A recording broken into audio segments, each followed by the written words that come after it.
Et du coup, pourquoi tu t'es fait souffrance, blessure et t'es fait une identité au travers des autres? Les autres, c'est les enfants de ma mère principalement. Et ma sœur, encore une fois, celle dont j'étais proche. Comme j'ai dit, les filles de mon père me connaissaient et m'acceptaient comme mes parents.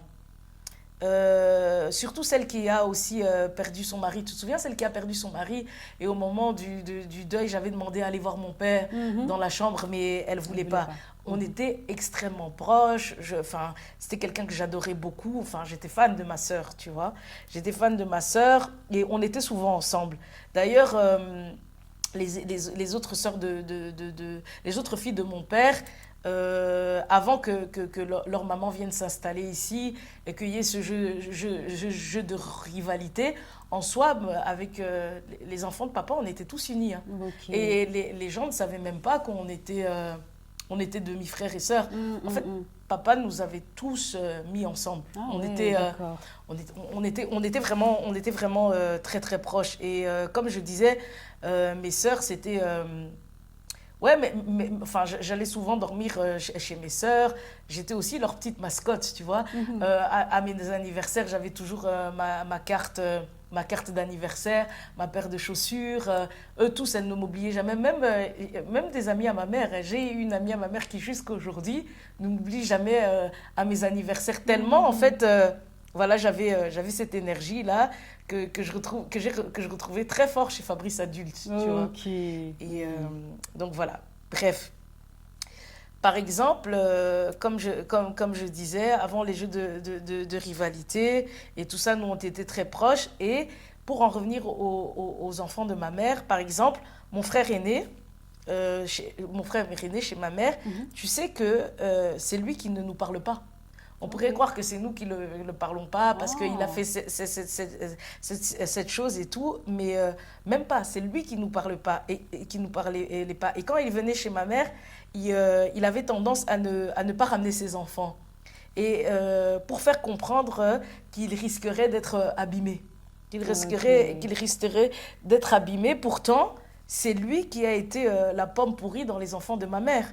Parce que il serait resté au Congo, la vie de mes sœurs aurait été différente. Ah oui. Mm.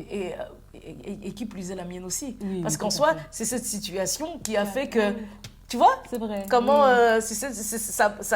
son attitude a engendré beaucoup d'éléments aussi, ce Oui. qui fait, en fait, cette situation a aussi facilité le fait que je porte des choses, Exactement. Oui, oui, oui. que je porte le rôle par rapport à la situation de ma mère, tu Mhm. vois. Oui, tout à Et fait. déjà là, on peut aussi comprendre comment je me suis fait de souffrance. Oui.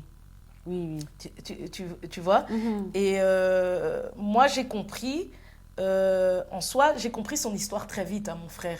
Donc, je n'ai jamais vu l'intérêt de me fâcher par rapport à lui, parce que voilà.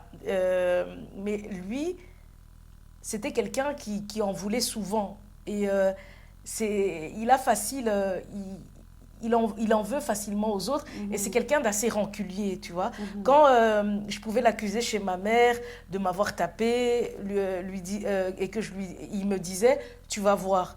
Même s'il fallait attendre une semaine pour me remettre la monnaie de ma pièce en me frappant et tout ça, il allait le faire. Ah, d'accord. Tu vois, il, Mhm. allait le faire. Et un jour, dans mon attitude authentique, je veux plus dire maladroite parce que après, je peux me remettre en question. Là n'est pas le problème. Mais avec le temps, tu vois, c'est une attitude authentique, mais qui est mature, tu vois, qui tourne à la maturité. Mais aujourd'hui, ça fait partie de moi et j'ai fini par accepter cette partie de moi. Parce qu'à un moment, par rapport à mes frères et sœurs, cette attitude, comme je l'ai dit, ça m'a fait un peu souffrir, tu vois. Oui, oui, Parce qu'on oui. m'appelait radio, on m'appelait Meltou. En fait, sur le moment, t'en rigoles, mais ça te faisait quand même quelque chose, Oui, tu vois. oui, oui. Et donc, comme je disais, un jour, qu'est-ce qui s'est passé? Il fait venir sa femme. Elle venait du Congo et sans faire exprès, on regardait des albums et je dis, dans les albums, là, mon frère avait des tresses et tout. Et là, je dis, ah, là, mon frère était encore un voyou et maintenant, il a changé, tu vois. Et en soi, qu'est-ce qui s'est passé? Lui, mon frère, il a gardé ce que j'avais dit. Il a gardé ça pendant plusieurs mois plus tard, voire je pense même 1 an ou 2 ans plus tard. On est avec ma mère et une tante un jour au salon et il ressort ça.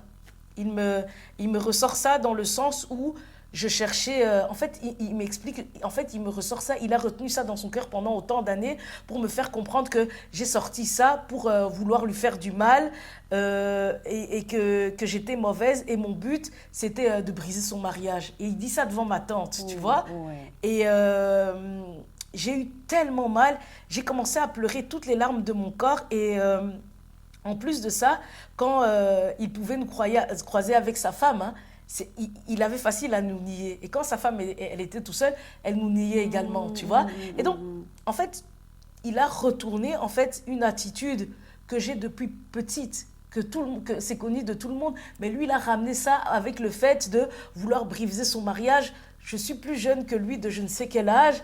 En fait, qu'est-ce que je veux gagner à vouloir briser son mariage, tu vois? Et donc, il pense ça de sa sœur. De sa sœur. Et donc, qu'est-ce qui s'est passé un jour? Tellement en fait qu'il avait tout le temps cette attitude à vouloir narguer, à nier, à dénigrer. Un jour, je lui ai dit ouvertement, je pense qu'on était au salon, il y avait mes sœurs, mes frères. Je lui ai dit, moi, sincèrement, que ce soit ta femme, que ce soit toi, je vous parlerai plus, tu vois. Et il est tout le temps dans des jeux d'esprit comme ça. En fait, quand il décide, il te parle. Quand il décide, il te parle pas. Et c'était tout le temps dans des jeux comme ça. Et à inverser certaines situations, tu te permets, en fait, une situation d'un album, tu l'as pas oublié, tu l'as retenu dans ton cœur pendant tant d'années. Et c'est encore une attitude comme si, lui, en fait, le mal qu'il faisait, lui, il avait tous ses droits. Ah oui. Tu vois. Et donc, toute cette façon de faire, je vais ajouter à ça mon autre sœur. Elle, tu vois, celle qu'on est parti chercher à Londres, elle faisait souvent ses dépressions. Et peu de temps après être venue de Londres, elle aussi, elle niait souvent. Quand elle a commencé à rentrer dans la prière et tout, elle niait souvent. Et avant de faire des dépressions, avant ou après, elle te balançait souvent des vérités. Et elle t'envoyait des flèches qui faisaient bien mal là où il fallait, tu vois. Et concernant ma sœur dont j'étais proche, non seulement, comme je dis, elle n'a jamais fait d'efforts par rapport à ma relation, mais en plus, quand j'étais dans mon attitude authentique, dans mon moi, elle était tout aussi blessante. Okay. Tu sais qu'un jour, on était en discussion, on était en conférence, mes 3 sœurs et enfin, j'ai mes 2 sœurs et moi, on est en conférence et tout, et ma sœur là dont j'étais proche, elle sort. Elle dit, oui, Cynthia, elle a voulu que je lui raconte l'histoire de l'inceste. C'était par voyeurisme. Elle me dit, c'était par voyeurisme. Tu vois, genre parce que, un peu, c'était parce que j'étais juste tordue, tu vois. Par voyeurisme et sans voir tout ce que j'avais fait pour elle. Par voyeurisme, j'hypothèque ma relation, on vit ensemble, je la reprends, enfin, je l'invite encore à revenir à Ever. Tu vois. Et quand elle dit ça, en fait, tu vois, c'est... et que je sais que c'est principalement par rapport à elle que je me suis retrouvée prisonnière dans ma vie, dans ma relation. Et tu me lâches des trucs comme ça. C'est ça. Même, tu vois, même mon caractère, elle, en général, elle aimait bien dire que je cherchais à diriger les gens. Je cherchais à diriger les gens. Donc, par rapport à tout ça, j'ai quitté le piédestal de mes parents, le lien avec ma mère, pour me rapprocher de personnes, tu vois, mes frères et sœurs ici, les aînés, de personnes dont le lien a fait que je me sois perdue dans ma propre image. Oui. Tu vois, avec tous les exemples que j'ai donnés par rapport à mes frères aînés, d'où je me suis inconsciemment faite souffrance. Okay. Tu vois, t'es beaucoup revenu avec ça. Oui, je t'avais dit, attends. Ok, tu vois? Je vois. Et en soi, hein, c'est sans regret parce que ça m'a appris la justice, celle d'en haut. Je suis vraiment croyante. Je crois fermement en Dieu, tu vois. Et je le dis toujours, hein, en restant avec mes parents, j'aurais développé un amour égocentrique, prétentieux, imbu de ma personne. Et je n'aurais jamais rencontré Fabrice, ni entendu Dieu à un tel niveau de spiritualité. Et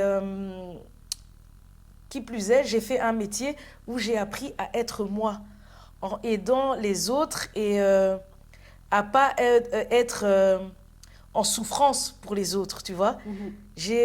Aujourd'hui, j'ai laissé mes frères et sœurs fermement grâce au deuil de Fabrice et je vais beaucoup, beaucoup mieux. Ouais.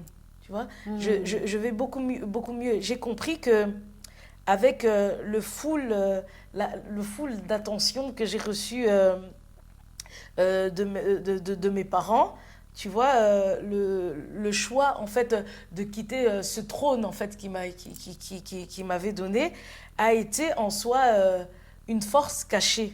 A été une force cachée qui m'a permise de m'élever au moment du deuil, tu vois, au moment du deuil pour vraiment rompre, tu vois, avec ma fratrie, tu vois. Et 3 ans après le deuil, je suis ici. C'est ça. Et en soi, ces autres mes frères et sœurs, c'était mon identité. Et lorsque j'étais devenue au moment du deuil. Lorsque j'étais devenue, et c'est même le début de mon témoignage, hein, lorsque j'étais devenue, c'était moi ces autres. C'était moi ces autres. Cette part de moi, en soi, je suis en train de la découvrir aussi avec vous, au travers de ce témoignage. Tu comprends un peu? Oui, je comprends. Très bien même maintenant. Ok. Et donc, elle me dit, parler de toi. Je n'étais plus moi. Oui, c'est ça. J'étais les autres. C'était eux. Et tout ça pour dire qu'il faut faire... Soyons bien clairs, hein, il faut faire attention. Hein. C'est pas que j'étais une victime. Hein. Avec mes sœurs, avec celles dont je suis proche, on se disputait bien comme il faut. Moi aussi, je l'attaquais bien. Moi aussi, je l'attaquais bien. Et des fois, on ne se parlait pas quelques jours. Et l'autre aussi, hein, tu sais, l'autre aussi qui faisait ses dépressions, je lui disais ce que je pensais. Hein. Elle, tu sais, elle a souvent des discours assez effrayants. Et souvent, je lui disais, toi, t'es mystique, toi, je suis sûre que t'es dans des loges et tout. Et je lui envoyais aussi les punchlines, tu vois. Et quand elle blessait, j'avais du répondant, tu vois. Avec mon frère aussi, quand j'avais l'occasion aussi de le casser aussi, je le faisais, tu vois. Par contre, comme j'ai dit, le jour où il m'a fait pleurer, j'étais plus sous le choc qu'il pense ça de moi. J'ai rien dit pour qu'il pense ça de moi. Et par rapport au voyeurisme aussi, ça m'avait très fort atteint, mais j'ai gardé. Tu restes dans une famille comme ça, mais tu vois, tu gardes, tu vois. Et en soi, tu vois, la manière dont mon frère a pensé ça, je me dis que des gens qui pensent que tu les fais du mal comme ça, et en soi, même le côté voyeuriste de ma sœur, en réalité, c'est dangereux, des personnes comme ça, tu vois. Et ma mère dit toujours, un voleur a toujours peur de se faire voler. Donc, si mon frère a pensé comme ça par rapport à moi, c'est qu'il est aussi comme ça. Parce que pourquoi se dire que ma sœur va aller jusqu'à vouloir détruire son mariage? Qu'est-ce que je vais gagner? C'est que tu as aussi des raisonnements comme ça, tu vois. Et ma sœur, sincèrement, pour te dire, c'était juste Tereba et incompréhensible, comme si mon caractère sortait de nulle part. Et j'ai fait exprès de partir de mon caractère d'enfance, de montrer aussi des phases par rapport à Fabrice, pour montrer que je suis comme ça tout le temps, même dans mon travail. Même mes patients, ils me connaissent pour mon authenticité. Avec mon patron, je suis comme ça, en fait. Et en gros... j'étais épuisée de ces querelles familiales interminables. Et aujourd'hui, avec cette distance, je me sens moi et en partie libre.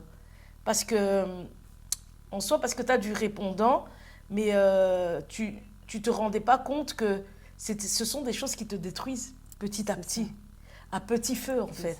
Ça s'accumule. Hein. Voilà. Et chez nous, c'était du style, on se clash bien, bien, puis on est les meilleurs amis du monde. On se clash, on est les meilleurs amis du monde. Et c'était comme ça, très clanique. Même ma mère, hein, tout le temps, je l'attaquais aussi. On ne se parle plus, puis je demande pardon, puis rebelote, tu vois. Et c'était tout le temps ce côté infernal. Ouais. Et on appelle ça, en fait, en thérapie, ce sont des schémas répétitifs négatifs. Ouais, ok. Ce sont des schémas répétitifs et négatifs. Et c'est un peu aussi comme une sorte, dans ce fonctionnement familial, c'est comme une sorte de triangle dramatique où tout le monde a le rôle, peut avoir une fois le rôle d'agresseur et puis de victime. Ok. Tu vois, moi, des fois, quand j'attaque, c'est moi l'agresseur. Et quand c'est eux la victime. Et quand elles m'attaquent, c'est moi la victime. Et on Et était ça tout le temps. tourne, hein. Oui, On oui. était tout le temps dans ce triangle. Ok. Et dans ce genre de contexte, on dit que la fratrie est un système de plaies. Pardon. Pardon. Est un système de place. Ah, ok. Ah, Est un système ça de passait place. bien aussi parce que oui, avec la fratrie, on a beaucoup Oui, de plaies. Hein, un beau donc, lapsus, non? On va laisser ça. ça Est un passait bien. système de place. Un très beau lapsus. Ouais. Plaies, en plus que j'ai parlé de mes blessures et tout Ouais. ça. Donc, un système de place, de rôle et de loyauté. Ce sont en fait des alliances et rivalités héritées des générations précédentes. Tu vois, la fratrie rejoue la lignée. Elle rejoue la lignée. Chaque enfant porte une part du système.